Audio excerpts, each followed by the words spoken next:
Happy Thanksgiving, everybody. I have not filmed in quite a while, but the last few days I've wanted to, and it has just been so tremendously windy. You can't hear anything when it's windy, except for me deep breathing. Now all we'll hear is these guys fighting. I can't sneak away without people finding out what I'm up to. These guys munching on their alfalfa. A little bit of green weeds still around the edges of the bullpen. These are two of our dairy girls, and we actually just let them wander free at this time of year. And they get their lush alfalfa morning and night, and then free choice grass hay.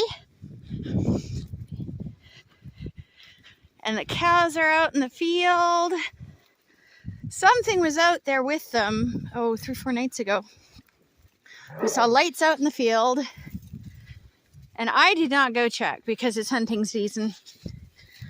And I didn't want to deal with anything with guns, but ever since then the cows have been on edge. They go after the dogs and they bellow very wildly, very upset. And they're just really on edge. I don't know if the coyotes were especially bad one night or what. We've got our winter pile of hay here.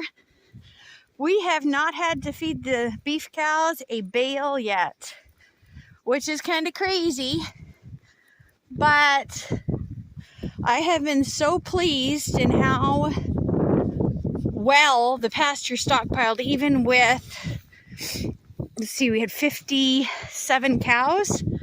Oh my word. I need to get my insulation out.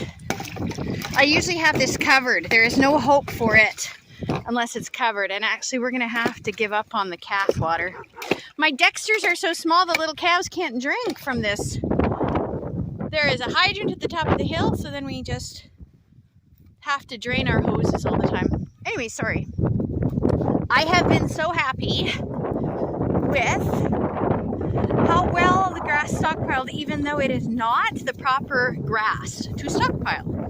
It is not the proper style. You can see it's nice and green underneath. And you see very little alfalfa. And this is the product of taller, you can see the alfalfa is actually trying to grow back in many, many areas. It is the product of taller grazing. This is due to grazing my fields when they're tall. Keeping them tall, I tried to go out when it was full bloom and just take the top off and leave the pasture tall. But man, it wasn't easy with the drought. So it has left a really nice thick thatch with green grass underneath, and the cows are thriving. It doesn't look like they should be thriving, and believe me, I would be supplementing with alfalfa or something if I was concerned that it was protein deficient or otherwise. But I'm watching the cows manure, and that will help tell you how it's going. And they are round and tubby, but they aren't hay bellies. They're actually putting weight on. And it's not just a big belly with cows with poor condition. They're doing phenomenally well. This is the last bit of pasture that we're going to be covering because there will be snow in the next 2 weeks. And so they have from the field, from the building way down here. This, I believe, is 14 acres. We just move it twice a day. I'm not moving it 3 times a day anymore because I don't want to apply too much pressure to the land, and they're so full. So if I move it 3 times a day, I need to move it a little bit less forward, and then they eat it a little bit lower than they should, and I'm applying a bit more pressure than I want to a fall pasture that hasn't really frozen hard. You don't want to be grazing your alfalfas and such before the hard freeze in case you winter kill and cause damage. So I'm trying not to apply too much pressure.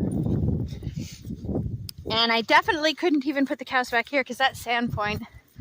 And it was growing back. Crazy stuff. Let's see if I can avoid getting zapped. Now this is the worst section of our property for weeds and nothing wanting to grow. But there is sainfoin that is, oh, maybe 9-10 inches tall, and it's growing back green and beautiful because of our incredible fall weather. So my intention was to graze here and to do this last. But if I had grazed the sainfoin before it had gotten good hard frosts, it would have killed it. So I have to wait for some good frost so that it goes dormant, and then I can let the cows go in there and rotationally graze that. So for now, we're gonna go here. When the snow comes, we will take our dividing fences here down and put our bales out. Last year we put the bales out and they got buried. So I'm very hesitant. That's not a normal problem, but I've had it 3 years in a row now. And it's not fun to waste your hay because it's buried and the cows can't reach it. So anyway, oh dear, I forgot I can't move the fence. I need to move the cows into an alleyway. And I should have had a helper come with me. Hi ladies! Oh no, my fence is on the ground. Ah! And my cows didn't go over it. Oh, this was just an exciting video. Wonder what happened. Hi ladies, you're so respectful of the electric, you didn't go across it, huh?